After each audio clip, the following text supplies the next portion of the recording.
नमस्कार, मैं देवलाल चौहान गंडापुर। साथियों, यह मेरा ऑफिशियल चैनल दश खबर है, जिस पर मैं आप सभी को पेंशन से जुड़ी हर जरूरी और अहम खबर देता हूं। अगर आपने अभी तक हमारे इस चैनल को सब्सक्राइब नहीं किया है, तो पेंशन से जुड़ी हर महत्वपूर्ण अपडेट पाने के लिए अभी दश खबर को सब्सक्राइब करें। आज एक बार फिर मैं आपके सामने उपस्थित हूं, ताकि पेंशन से जुड़ी अहम जानकारी आप तक सबसे पहले पहुंचा सकूं।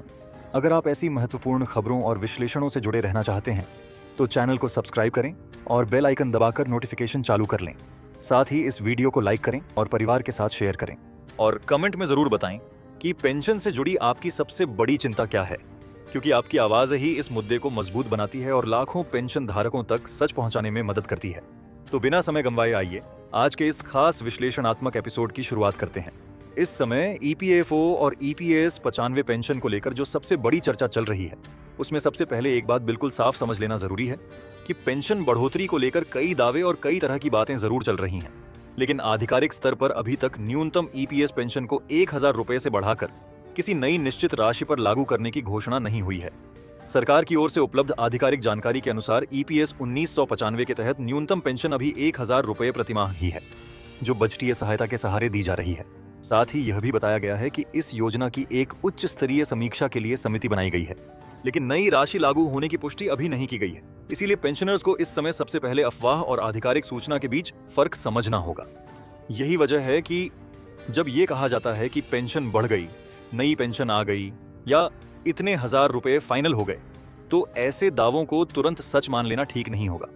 अभी तक जो आधिकारिक तथ्य सामने हैं, वे ये बताते हैं कि सरकार न्यूनतम पेंशन के मुद्दे से वाकिफ है, पेंशनर्स की मांगें उसके सामने हैं और इस विषय पर समीक्षा चल रही है।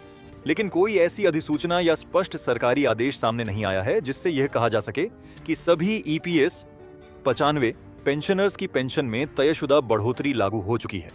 इसलिए जिन लोगों को यह उम्मीद दिलाई जा रही है कि अब तुरंत किसी बड़ी बढ़ी हुई पेंशन की राशि खाते में आ जाएगी, उन्हें थोड़ा सावधान रहना चाहिए। अभी स्थिति उम्मीद वाली जरूर है, आहूत है वहां पर, लेकिन निर्णायक नहीं है। अब सवाल यह है कि फिर पेंशन बढ़ोतरी की चर्चा इतनी तेज क्यों है। इसका कारण यह है कि ईपीएस 95 पेंशनर्स की ओर से लंबे समय से यह मांग लगातार उठती रही है कि 1000 रुपए जैसी न्यूनतम पेंशन आज के दौर में बेहद अपर्याप्त है। बढ़ती महंगाई, दवाइयों का खर्च, जांच, यात्रा, घरेलू जरूरतें और उम्र के साथ आने वाली स्वास्थ्य चुनौतियां इस छोटी राशि को लगभग अप्रासंगिक बना देती हैं। यही कारण है कि संगठनों और पेंशनर्स के मंचों ने लगातार यह दबाव बनाए रखा है कि न्यूनतम पेंशन में सम्मानजनक वृद्धि होनी चाहिए। इस मुद्दे की गंभीरता को देखते हुए सरकार ने समीक्षा की प्रक्रिया जरूर शुरू की है, लेकिन समीक्षा शुरू होना और अंतिम फैसला लागू होना दोनों अलग अलग बातें हैं। यही संतुलित समझ इस समय सबसे जरूरी है। इसी चर्चा के साथ एक और बड़ा विषय जुड़ता है जी, और वह है हायर पेंशन का मामला। सुप्रीम कोर्ट के फैसले के बाद अधिक वेतन पर पेंशन विकल्प चुनने वाले कर्मचारियों के लिए रास्ता खुला था और ईपीएफओ ने इस दिशा में विकल्प प्रक्रिया भी चलाई थी। इसका मतलब यह है कि जिन कर्मचारियों का वास्तविक वेतन वैधानिक सीमा से ऊपर था और जिन्होंने नियमानुसार विकल्प चुना, उनके लिए पेंशन की गणना पुराने सीमित वेतन के बजाय ज्यादा वास्तविक आधार पर हो सकती है। लेकिन यहां भी एक बहुत जरूरी बात समझनी चाहिए कि हायर पेंशन और न्यूनतम पेंशन वृद्धि दो अलग विषय हैं। हर ईपीएस पेंशनर को हायर पेंशन का लाभ नहीं मिलेगा, क्योंकि यह विशेष परिस्थितियों से सेवा रिकॉर्ड, विकल्प और योगदान संरचना पर निर्भर करता है। इसलिए इन दोनों बातों को मिलाकर नहीं देखना चाहिए। यही वह जगह है जहां पेंशनर्स और कर्मचारियों को भरोसेमंद अपडेट की सबसे ज्यादा जरूरत पड़ती है, क्योंकि एक तरफ न्यूनतम पेंशन बढ़ाने की मांग है, जो दूसरी तरफ हायर पेंशन का कानूनी और प्रशासनिक मामला है, और तीसरी तरफ ईपीएफओ की संरचनात्मक सुधार प्रक्रिया भी चल रही है।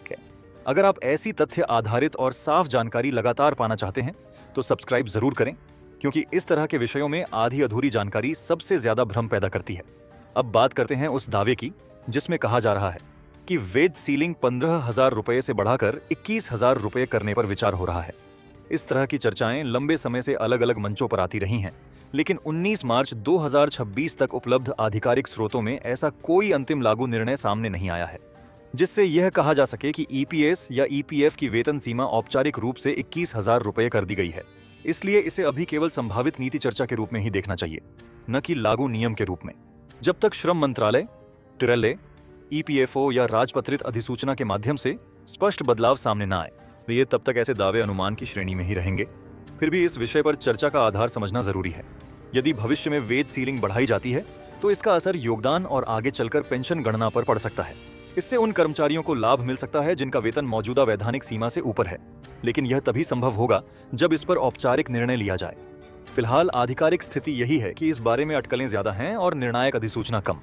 इसीलिए जो भी कर्मचारी या पेंशनर अपने भविष्य की योजना बना रहे हैं, उन्हें केवल वायरल दावों पर भरोसा करके निष्कर्ष नहीं निकालना चाहिए। इधर ईपीएफओ के डिजिटल सुधारों की बात जरूर मजबूती से सामने आ रही है। आधिकारिक स्तर पर ईपीएफओ अपनी सेवाओं को ज्यादा सदस्य केंद्रित और डिजिटल बनाने की दिशा में लगातार काम कर रहा है। केंद्रीय न्यासी बोर्ड की बैठकों और प्रेस विज्ञप्तियों में डिजिटल ट्रांसफॉर्मेशन, सदस्य सेवाओं के सरलीकरण, आंशिक निकासी प्रक्रियाओं में सहजता और पेंशनर्स तक सेवाएं पहुंचाने के लिए नए उपायों की चर्चा हुई है।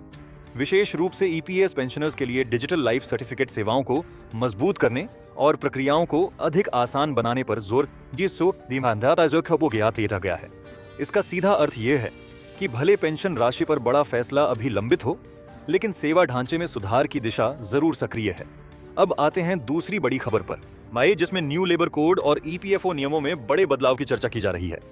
इस विषय में सबसे अहम बात यह है कि सामाजिक सुरक्षा संहिता 2020 और उससे जुड़ी आगे की प्रक्रियाओं का उद्देश्य विभिन्न सामाजिक सुरक्षा कानूनों को एक एकीकृत ढांचे में लाना है। आधिकारिक सरकारी सामग्री में यह स्पष्ट किया गया है कि यह ढांचा संगठित, असंगठित, गिग और प्लेटफॉर्म वर्कर्स तक सामाजिक सुरक्षा के दायरे को व्यापक करने की दिशा में बनाया गया है। यानी मूल लक्ष्य विस्तार, सरलीकरण और एकीकृत व्यवस्था है। लेकिन इसका मतलब यह नहीं है कि जिस दिन नया श्रम ढांचा पूरी तरह लागू होगा, उसी दिन ईपीएफओ के मौजूदा नियम अचानक पूरी तरह बदल जाएंगे।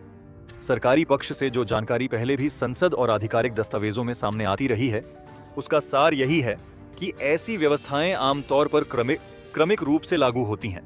सामाजिक सुरक्षा से जुड़े पुराने कानूनों को एक कोड में समेटने का मकसद व्यवस्था को आसान बनाना है, न कि कर्मचारियों को अचानक अनिश्चितता में डालना।